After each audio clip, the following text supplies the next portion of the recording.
Hi, it's Kathy Baldwin. One of the things I love most about doing this podcast is that it allows me to sit down with incredible people from all over the world. It seems like every conversation opens up a new perspective, a new truth, and just a reminder of how truly connected we are. In today's episode of Unlearn the Crap and Level Up, I get to share a conversation with Hanna Kok, who joins me from South Africa. Hanna is a medical intuitive, and do you know what struck me most about her?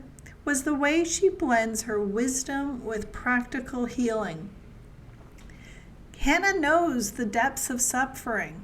She's experienced the unimaginable loss of her husband when he was murdered. And yet, she also knows with absolute clarity that the true source of our power lies within us. Hanna has a gift for seeing beyond symptoms into the stories that our bodies hold and showing us how we can reclaim our strength, alignment, and wholeness.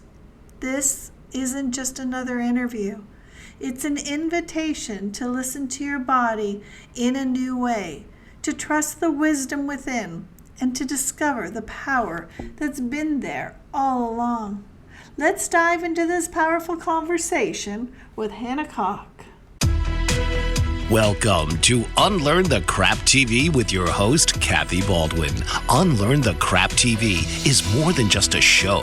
It's a movement towards breaking free from the disempowering structures designed to benefit the few at the expense of the many.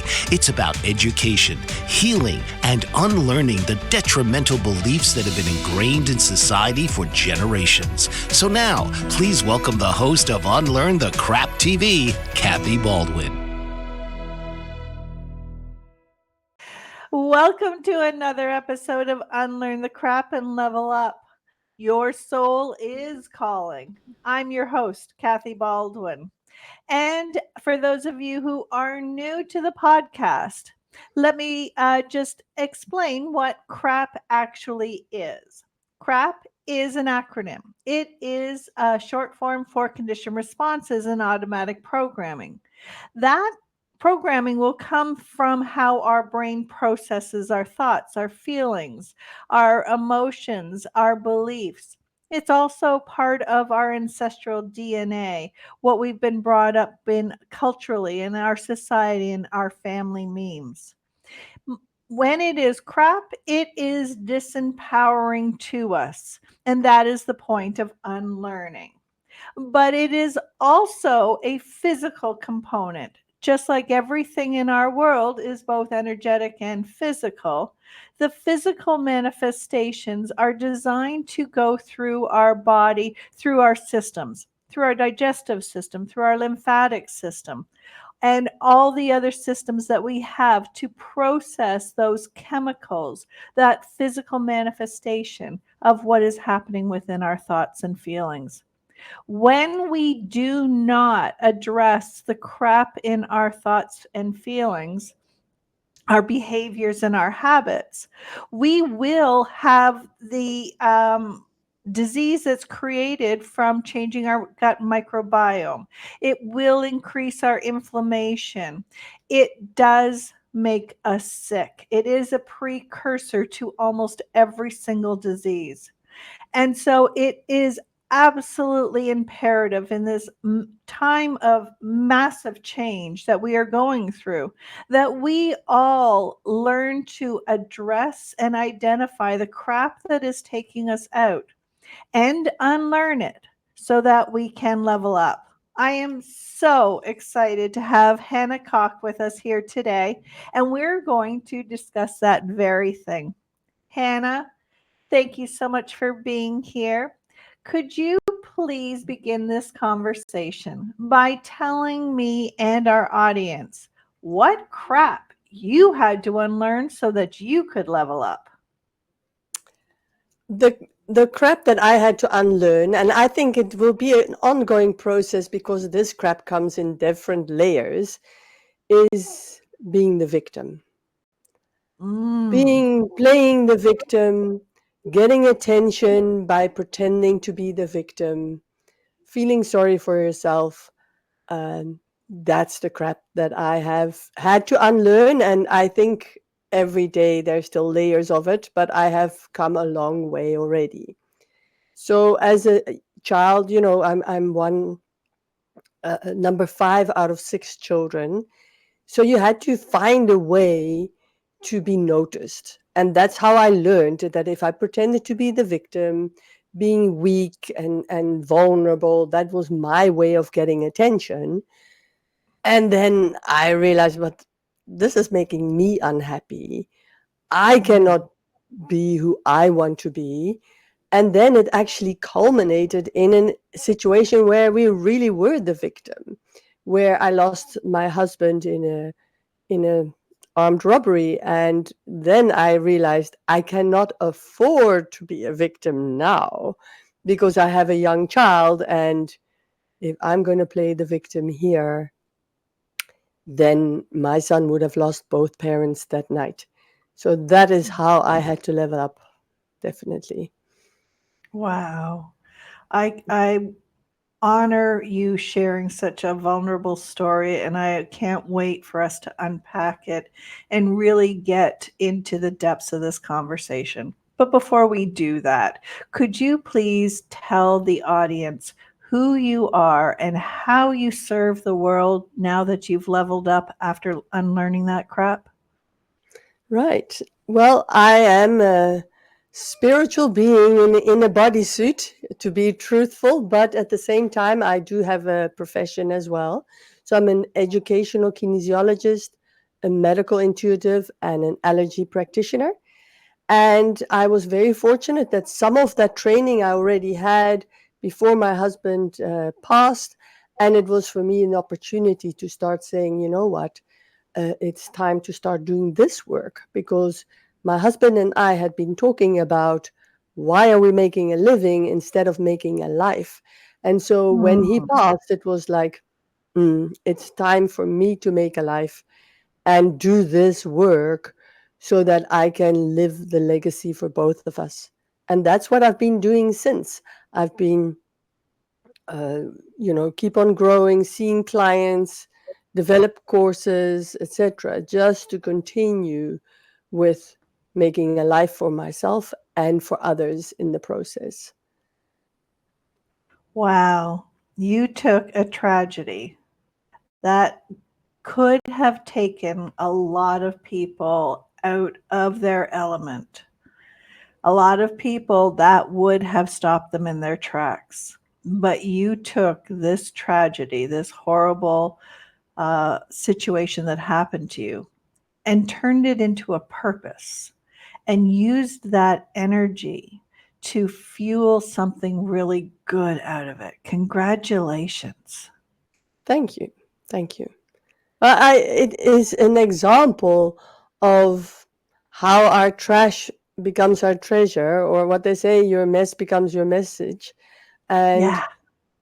definitely, for me, if I think of what the key is of all my work, and I mean, you were saying in your introduction of how our unresolved crap turns into illnesses. Well, the way to prevent that is through forgiveness. And that is what I had to learn as well. Because, in my situation, they knew who the people were, nobody was ever caught. And um, I had to forgive them, but also myself in the process. Because, I believe we always play a role in everything that happens to us. And I have to forgive myself for that role as well. And I now feel that I am an authority on forgiveness. So I really turn this into an asset, not being boasting about it, but it has given me some credibility that I know what forgiveness can be about.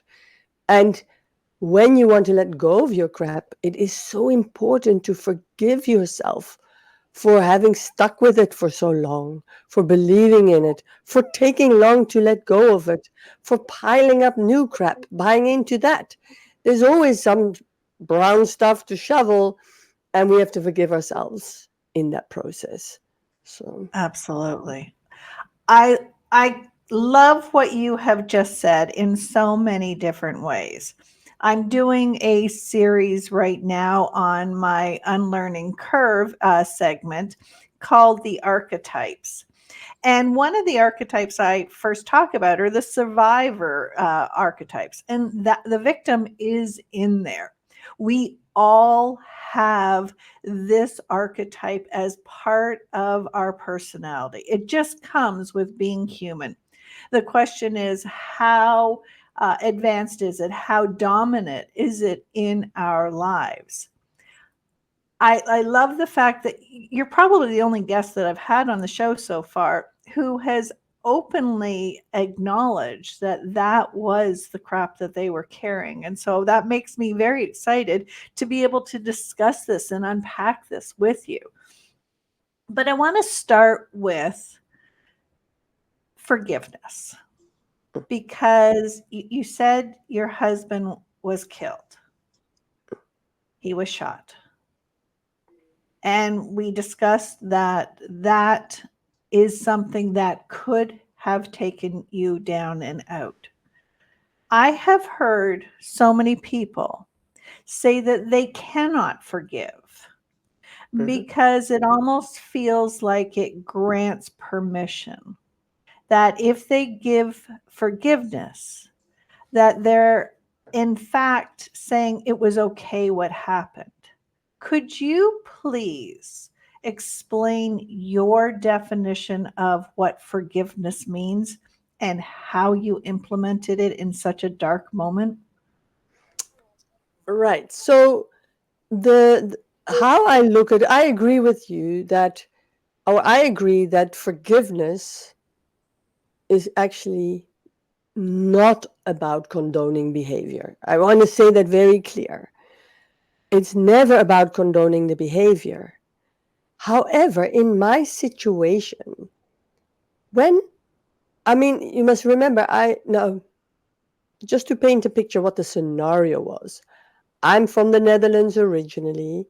I moved to a little country called Lesotho, which is a mountain kingdom inside of South Africa. We lived in a little village, no phone, no radio. Well, we had radio contact, that was it, but no phone or anything to communicate with the outside world. And so when this happened, I couldn't contact anybody. I had to drive 30 kilometers to go and get help. Now, why did I tell you that? Is let me just backtrack a little. Is Yes, I remember now. What happened, what was so amazing, that just a few days after he passed, a book arrived in the post, written by a friend of mine about death and dying. She had sent it 2 weeks before his death via post, arrived in my post box. And as I was reading in that book, it said that on a soul level, people decide 3 days before they die that they're going to die.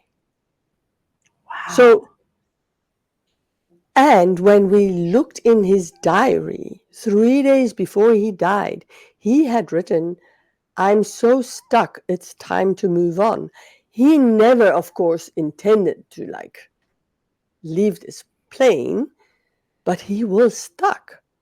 And how often do you hear that people somehow knew they were going to die and got their house in order and changed a whole lot of things Mm, before they died? So yeah. now his death is not an accident then. Maybe it was a part of a deal, part of, because we were feeling stuck. We were Yeah. running a trading station. We sold everything from napkins to coffins and what you need in between. We used it all. And um, and now we didn't like doing it. We wanted to change our lives, make a life by starting a retreat center or something like that. But we just got stuck in the process and we did not know how to get unstuck. So with Yeah. his death, the whole situation broke open because this business that we were running was a family trading business.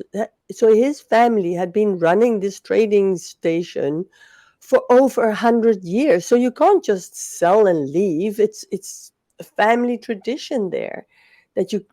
So we were feeling really stuck. And with Yeah. his death, it broke everything open. So I focused on what's the good that has come out of this. And that is why I could forgive. And the reason, as you said before, our crap becomes an illness. I, if you don't forgive, as Carolyn May says, it's like trying to kill somebody while drinking the poison yourself. It's Yeah. a For the people that don't know how to forgive or don't want to forgive, there's a muscle test that you can do. If you have a second person, you stick your arm out and you get a person to push really hard on your hand while you think of something nice, and then do it again while you think of something of the person that you don't want to forgive, and you'll see that arm is coming down. You cannot hold that arm up no matter how many revenge or hate thoughts you have thinking that it's fueling you, but it is draining your energy. And Yeah. I often have to do this with clients, and then I say, do you realize you're just giving your life force to the person you least want to have it? Mm. Oh, is that a mic drop powerful statement right there? Mm. And that person that you don't want to forgive, I've had clients, that person could be in the grave. So that person was still having hold over my client from the grave. And Talk about powerlessness and victimhood. exactly. So forgiveness is all about claiming your power back, saying, you know what? I don't like what happened. I don't have to like what happened, but I accept it happened. And if you want to take it Yes. even,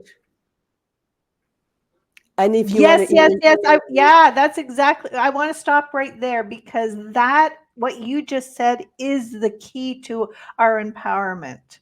When we understand that forgiveness means we're cutting the energetic ties to what we did not want to happen so that we are no longer trapped and stuck and bound in that energy. It is freeing. It is emotional release. It is taking our power back. you know, I was very fortunate in many ways. It felt like I was prepared for that moment. First of all, I had learned about the power of forgiveness before it happened. Another thing that happened was we, so we had met the mother of a friend of ours. Or, no, we had met a woman, she was the mother, and she had just lost her child unexpectedly. She caught a virus, and over the weekend, she was gone. Oh And my goodness. years later, the mother is still going like, "Oh why? Oh why? Oh why?" And the thing is, why never gives you, when you ask the question why, it never gives a satisfactory answer. No, it never does. As if we think if we could just understand the rationale, then we could learn to accept and live with it. There will never be a rationale that says, "Oh, okay, I get it." The answer will never be satisfactory. Never. But the answers to, or the questions to ask is, what can I learn from this? Where to from here? That is how you're going to get unstuck. But, self pity is a drug. You know, it's so when we don't want to forgive, is we playing the self pity game. And that's because Self pity is a watered down version of self love. And we now think, oh, we're giving ourselves some love or we can get some love through self pity, not Mm. realizing that real love is way more powerful than self pity. Oh, I love that visual of it being a watered down version of self love because it does feed us. That is why we go to these pity parties because it is soothing. It does give us the oxytocin and the dopamine hits that soothe and comfort us. Mm. But self love, is way more powerful. As we can learn from a major master 2000 years ago, is a bit like drink from the well, you'll be thirsty again, but when you drink from the well of living waters, you'll never thirst again. And that is the same with the pity parties. You'll be thirsty again, and you'll throw another one and become the drama queen. And people get tired of you and don't want to spend time with you because it's so draining to be around a person that always has a problem. And I, Yeah. I know that because I was one of those. And but when you learn to love yourself more and more each day, and I think we only mastered the day we, you know, freck, when we finish on this planet, then, but it is definitely way more rewarding than the self pity. Yeah. Hannah, could we go to how did you articulate and really understand that the crap you were dealing with was being the victim? How did that manifest and how did that awareness come about? Part of what I like to do on this podcast is through our stories and our sharing of vulnerable and intimacy, it hopefully will spark some awareness for a listener who says, ah, I wonder if that is equaling this. Okay. Well, I think I have unlearned some of the crap with the victimhood, but I'm not all there yet. Every now and then it pops up again. So when you asked me earlier, what is the main thing that I had to unlearn? It then dawned on me because again, I'm in a situation right now that is rather tough. That I'm thinking like, I catch myself trying to throw a pity party, or starting to throw a pity party of why is never everything, why is, are things not working for me, or why is this and that? And I realized that's my victim again. There it popped up again. And then I'll just go like, okay, I forgive myself again for feeling a victim again. It's okay. Let's dust ourselves off and carry on. So even if you've unlearned something, I think it comes, different levels. It's Oh, okay. if we have a core archetype, like one of the survivor ones, a victim or child, I'm trying to remember the other archetypes. We will definitely be revisiting that our entire lives. It Mm. is part of the lens that we filter all of our experiences through. But what you just showed was how, once you recognize it, you can recognize it faster and faster each time it comes up. And then you can make a conscious choice because with awareness comes the ability to choose, correct? Absolutely. And you know what? I went on a course called Positive Intelligence, and they were also talking about the different, they call it saboteurs that we have, and one of them is the victim. And I learned something very interesting. They said those saboteurs come from childhood strengths that then turned overactive and became a saboteur. So the strength of the victim is that they have the ability to feel deeply, and feel empathy and all those emotions so deeply, but then they fell off, went too deep and turned into a victim. But that Yeah. helped me to realize, oh, okay, I'm just feeling it deeply now. That's okay. It's like it just, that insight was, okay, let me just focus on the strength of, I can feel this deeply right now. And if I want to transform any emotion, the key is to be willing to feel it, because Yes. that's the problem. If we don't feel what we're feeling and we pretend everything is just fine and I'm all positive, but in the meantime, I'm boiling inside with frustration, you know, that's when we get sick. We have to be willing to face that feeling. Yeah. Yeah. Thank you so much for that perspective. I don't know if you noticed, but I broke into this massive smile when you said that, because what you just articulated was how the universal law of polarity works. And one of the things that I'm always saying when I'm working with my clients is your challenges, your pains are always the polar opposite of your zone of genius, and you're being honed, you're being polished, because the only way your zone of genius, your purpose in life can really be expressed is through the polar opposite. And you just showed such a beautiful example of that, that you are a woman of deep emotional feeling, that you really can feel things on such an amazing level. And I think that sounds like what you have been bringing forward into how you're now helping the world. Am I correct? Absolutely, because I love guiding people to become aware of how they feel.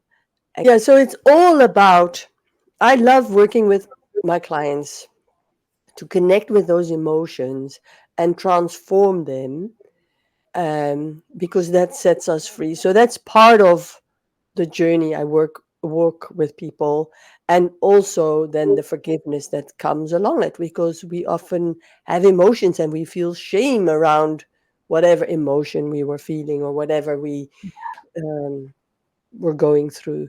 And so it's so Yeah. important. If we want to love ourselves, we have got to love all of it, crap and all. So, Absolutely. Absolutely. So tell me a little bit more about what it means to be a medical intuitive. right.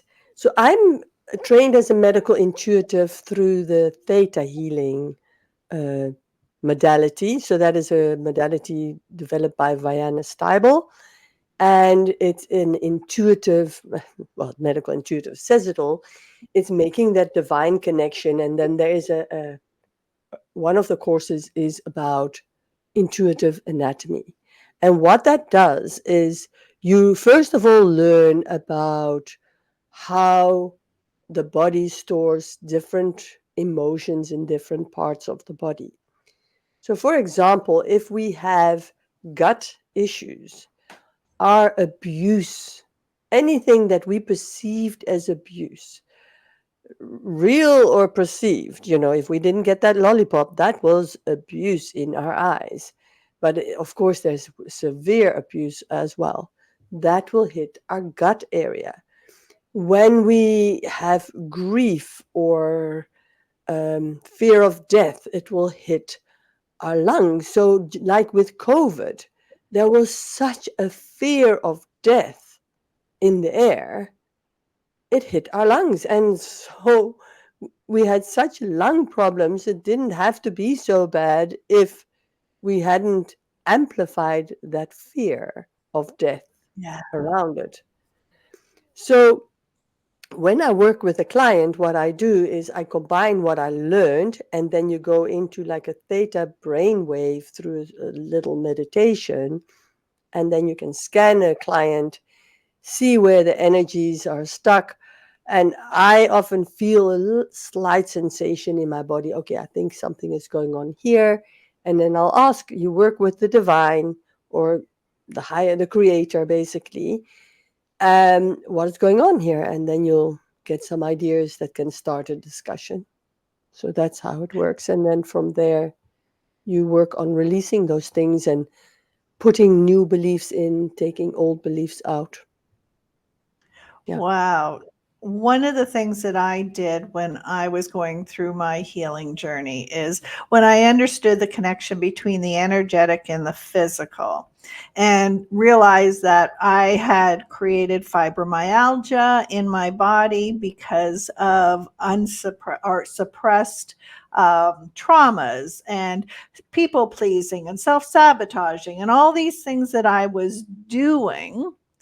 I didn't consciously choose to create fibromyalgia, but it was my crap and my habits and thoughts and feelings and beliefs and all of that that created it.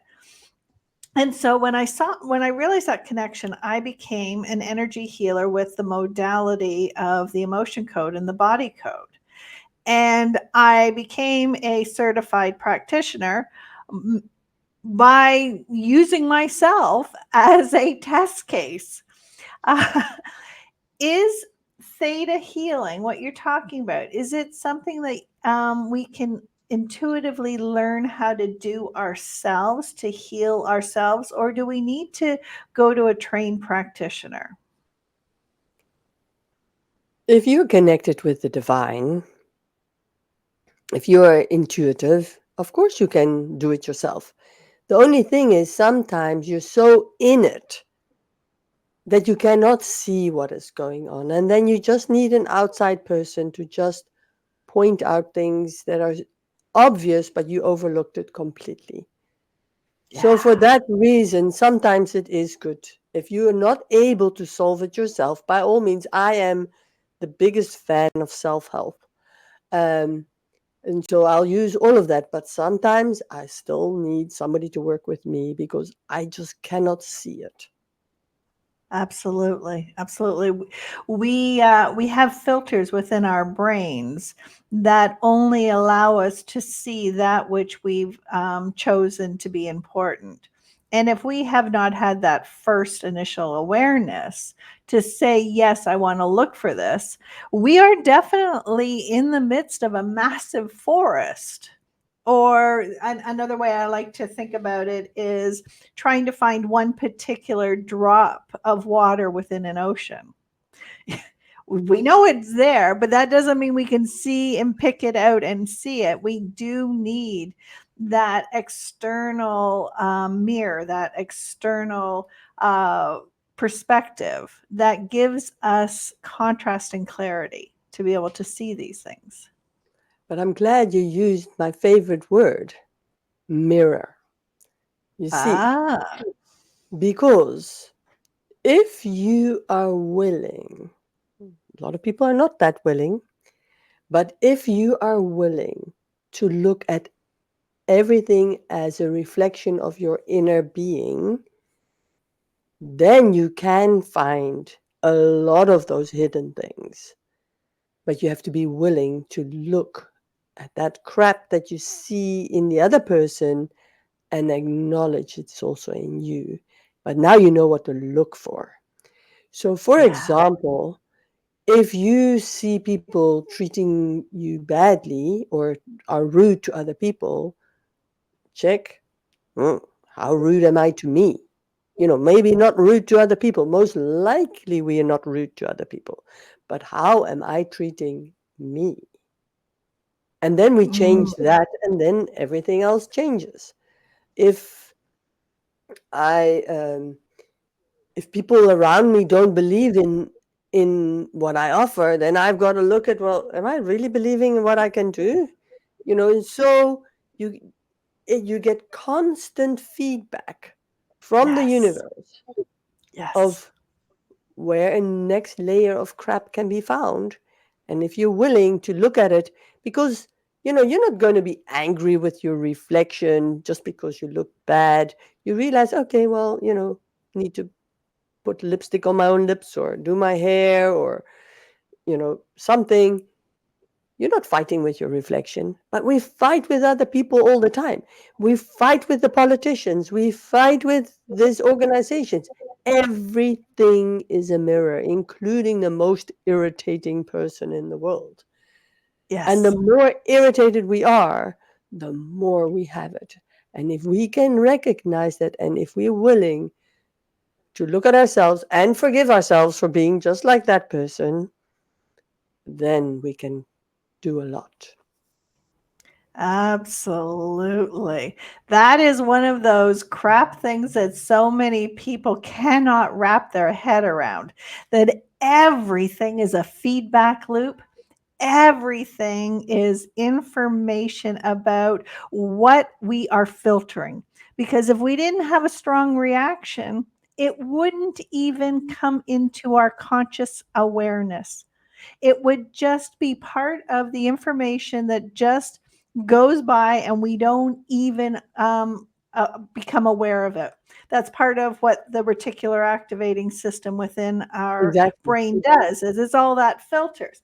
So when someone pisses us off, or we have a trigger, or any strong emotion, look at it, because that is our soul talking to us. That is the information that's saying, hey, I'm trying to get your attention. Yeah. And the thing is, the closer they are to home, so if they live in your house, for example, the more important the message. And then too often Mm. people think, oh, this husband or my wife or my partner can't stand them. You know, let's get rid of them, get version 2.0 in.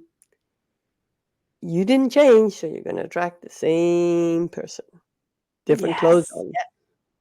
Yes, yes, yes. That is so true, because we only bring the next version in. And it all we the people that we bring into us are what we are trying to unlearn. I read an amazing book. This is 20 some odd years ago, that started my whole awareness of this. And it was Neil Donald Walsh, Conversations with God. And when Neil Donald Walsh was writing to God and just venting, just angry, just pouring everything out. How dare you do this to me? And how could you make my life so hard? And eventually he started a process of just automatic writing, where the answers were coming through him, and he ended up having this inner dialogue. But one of the questions that really um, stuck with me for the rest of my life was the purpose of our lives.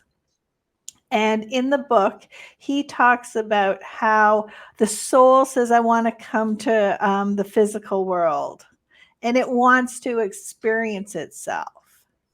And so we require the polar opposite to show up in order for us to experience it. Because we can't experience daylight without nighttime. We can't experience heat without cold. We must have that contrast in order to experience it in the physical world. And so we draw to us all the opposites of what it is that we are trying. So when we can walk around and feel like a victim, instead of taking that awareness of, I am being surrounded by everything that is shining its light on my soul's purpose. Yeah, I agree with you that things, yeah, come to us and that we need the polarity. Now, have you ever heard of the Course in Miracles? Yes. So I have there, it on my shelf, and I will admit that I have picked it up and started it numerous times. good. I enrolled with Marianne Williamson's program to learn it, but that's a tough one. I think I might actually be ready for that again now. Thank you for reminding me of it. Okay, cool. That's good. Well, there is one book called Disappearance of the Universe by Gary Renard. Gary Oh, R. Renard. That gives a great insight on it. Then um, a lady called Carol Howe has made recordings of all the lessons of the workbook that you can work, mm. just short videos. Well, they are audios actually, 5 to 10 minutes a day that you can now listen to work through the workbook. But what the whole thing, why I brought it up, is they are about teaching non dualism. Because if you think of it, darkness is just the absence of light. Cold is just the absence of warmth. And when we start to realize, I don't need the duality anymore because there is only love, there is only, yeah, what is, and the absence of what is, then we can move away from that need, the need for duality. I haven't mastered it yet, but I'm working on it. But that's the way to go. So, what does that look like when we're living in a physical world that requires contrast in order to delineate me from this book in front of me or the camera so that I can have this contrast to really create spatial awareness? Because if everything is all energy, which I get on a cognitive level, and I talk about it all the time in all of my books. If everything is energy, that's great. But that's on the energetic realm. How do you suggest that we live in the physical realm without duality? Mm, that's a good question. Um, I think the whole thing is that you can observe it without getting sucked into it. I think Oh. realizing I can enjoy life without having to have pain in order to enjoy life. How many times do you hear people say, oh, yeah, we need the pain in order to enjoy the life, to experience joy? But what if we can experience joy without the pain? Why do we need to have the pain? I don't know.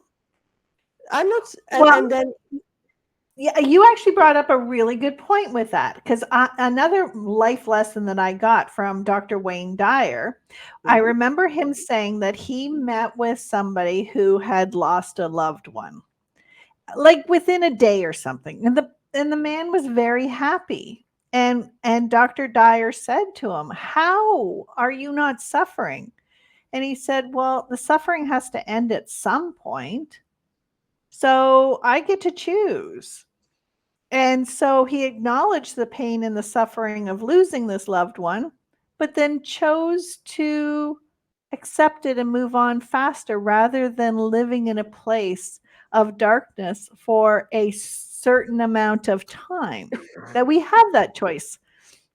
And so exactly. many times, and so many times we're caught up in the moment and the expectations and the shoulds of what it's supposed to look like and how long we're supposed to grieve and how much pain we're supposed to suffer. And that was another thing that I'll never forget that he had said was, I cannot suffer enough to undo this. And we cannot suffer enough to undo the pain for others either. Mm, yeah. Now, the interesting thing is that there was a thought that came past and it flew out again, but it was on that side. Oh, yes, on resistance. The only reason why we suffer is because we resist what is. So I could forgive my what happened with my husband because oh, really quickly because I did not resist what happened. Yes, I was sad. I had my moments of pity parties because I knew I do have to cry my tears, but I did my best not to resist it. Because just think of it. Think of something that is happening. Why is it painful? Because you don't like it. That means you're resisting it. Yeah. Well, we've also been taught that there's a pill for every ill, and that if we're in pain, if we hurt, that is a sign that we should stuff it down. We should avoid it. We should, at all costs, not feel any pain. When we will accept pain in certain circumstances, we will accept pain when we're weightlifting and we're choosing to build our muscles. We know that our muscles require that amount. We accept pain when it's a feedback loop, when we touch a hot stove and we say, oh, yes, thank you for alerting me to that. That's hot. That's not good for me. But you're right, when we put in resistance and say, I don't want to feel this pain. I don't want it to happen. It shouldn't happen to me. I shouldn't be going through this. Those words, those shoulds, is what creates depth of pain that can suck people into such a dark vortex. Absolutely. And it's unnecessary. So, resistance to reality, resistance and acceptance. Those two are the polar opposites. If we can move from resistance to acceptance, we don't have to like it, like you said earlier. You didn't like the fact that the man you married, that you thought you're spending the rest of your life with, ended before you wanted it to. Now, you gave him the gift of him spending the rest of his life with you. True. True. I hadn't And, thought of that. and and when we are able to change our perspective and look at things from a different lens and a different angle, that's where we come up with our empowerment. That's where it all comes from, the self-knowledge and the self-acceptance. That makes perfect sense. That makes perfect sense. We have to really, no, I don't want to use the word have. We don't have to do anything if we want to change things. Now, it's important that we accept what is, but people resist because they think if I accept what is, that's going to keep me stuck there. But that's not true. Mm.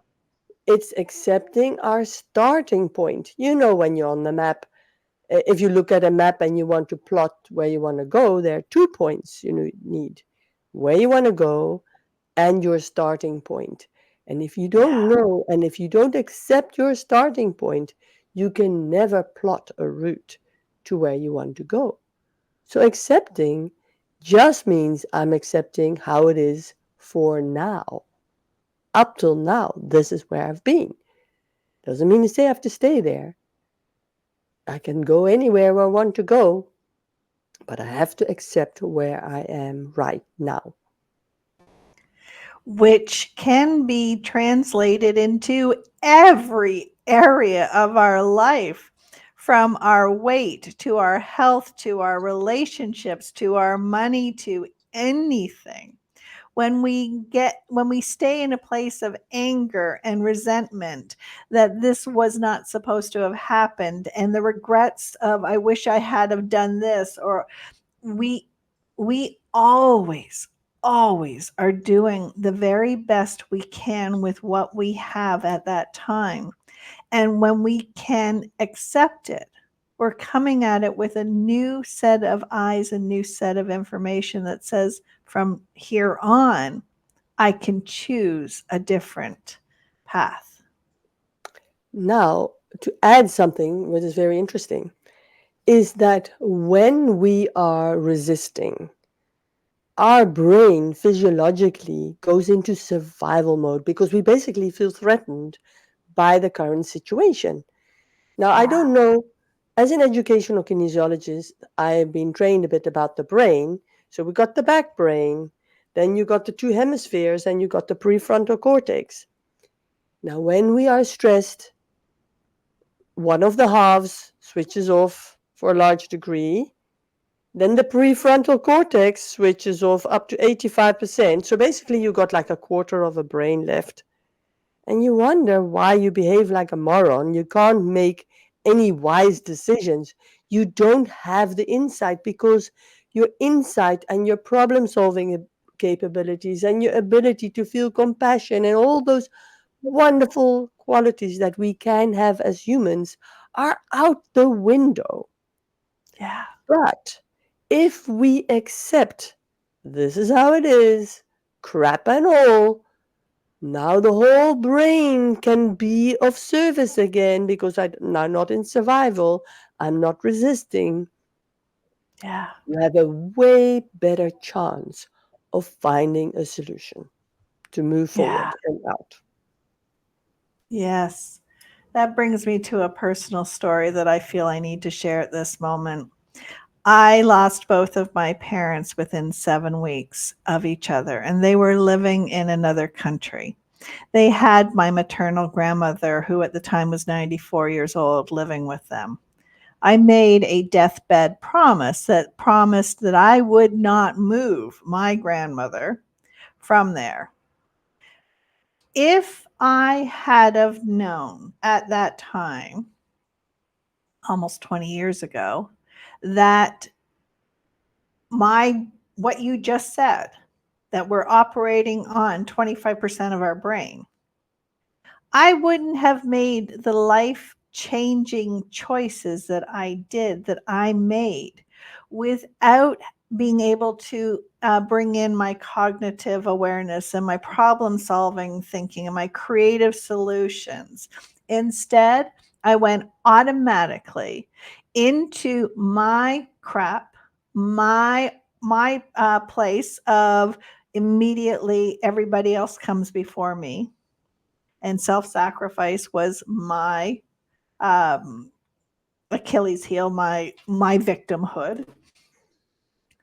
And if we can have that cognitive awareness, which is why these conversations are so important, and say, "Oh, I just had a major trauma happen.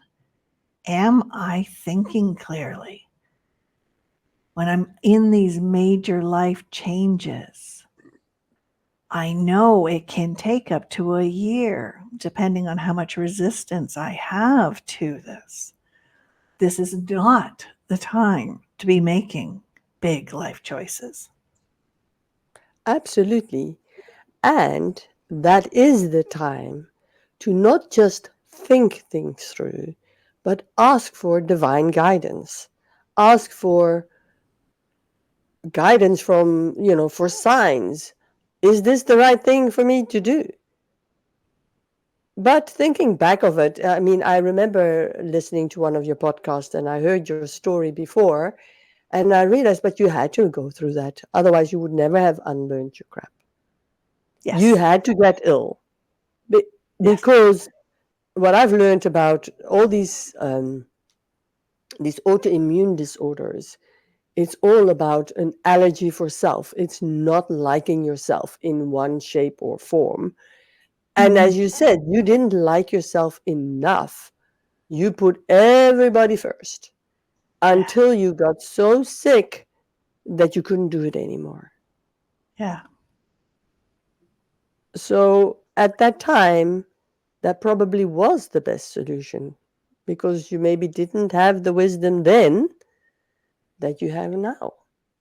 Absolutely. Which is why I have these conversations on these podcasts, is so that people can hear it, and it'll be in the back of their mind, and hopefully they can unlearn their crap a little bit faster than allowing it to just deteriorate and get to the point of a total breakdown to have a breakthrough. I don't believe that's necessary. Oh, Now, I Hannah, agree. you said one thing in that last that I want to circle around to. You had said that that's a time to ask for divine help. but I also think it's time to just ask for help. People like you. If somebody who's listening to this podcast is feeling drawn to you, could you please tell them how you help and how they can find you? Yes, I can. So I'm a great believer also in self help. So I have a gift for your listeners, a self health, I call it a self health tool because it also creates health and it's a great help. And all they have to do is go to hannakok.com. Now, I know English speaking people, they cannot help but put a H at the end of the Hannah.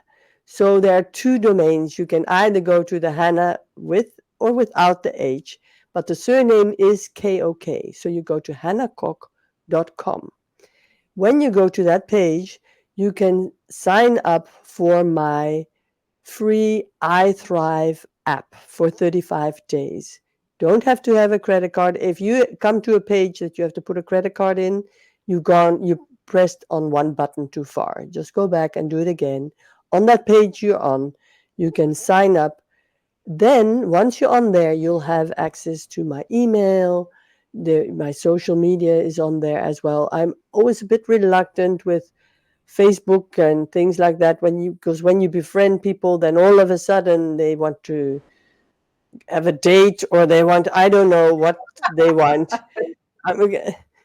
So rather sign up for my gift. It can already assist with some of the issues that you have. There's ways to build confidence. There's ways to get rid of your allergies, to hormonal imbalances. Great tools there. You get Wonderful. also a good idea. And there is a forgiveness course on there, a video course, as you sign up for that as well. So I Oh, think wonderful. best is to go there and then you will get on my email list. You can unsubscribe if you don't like what you're getting, but at least then you have a way of contacting me through email. That would be the easiest. Well, I will definitely make sure that in the show notes as well as on the video version of this, that link will be shown. I, I will make sure that on the video version of this podcast, it will have the link showing there, but it will also be a clickable link within the show notes. I want to thank you, Hannah, for coming and spending this time with me and my audience. Your wisdom, your insight, your perspective has been an absolute joy. And I know that we will have made a difference in somebody's life. And I am so excited to have been able to introduce you to my Unlearn the Crap podcast audience. Thank you for your time. And I want to say thank you so much for this opportunity, and to the listeners, thank you for taking time to listen to this podcast.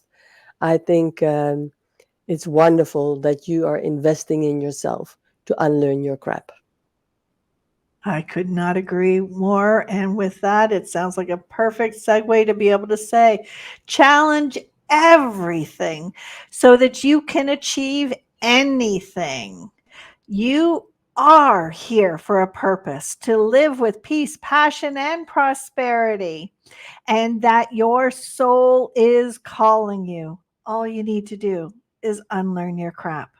Until next time, I'm Kathy Baldwin, and I am thankful that you were here with us today. Thank you for listening to the Unlearn the Crap and Level Up podcast. If this conversation spoke to you, please like, share, comment, subscribe, and leave a review. That simple act helps amplify this important work of unlearning the crap that holds us back. This show is built on the foundation of my 3 books: Unlearn the Crap and Level Up Your Soul is Calling, a roadmap to release what no longer serves you. How I Unlearned My Crap, which is my raw story of breaking free and the patterns that I needed to unlearn. And the third book, The Unlearned Life, an AI powered ritual system for truth transformation and personal empower. If you're a podcaster or you want to be, this is for you because 85% of podcasts fail. Not because of the message isn't powerful enough, but because the back end can be overwhelming. I created the Finally Podcast automation system so your voice doesn't become a statistic. Your message is too important to be silenced by burnout, tech chaos, or even wasted time. My mission is to support not only my guests and you, the audience, but also every podcaster who's ready to level up. So until next time, keep unlearning, keep leveling up,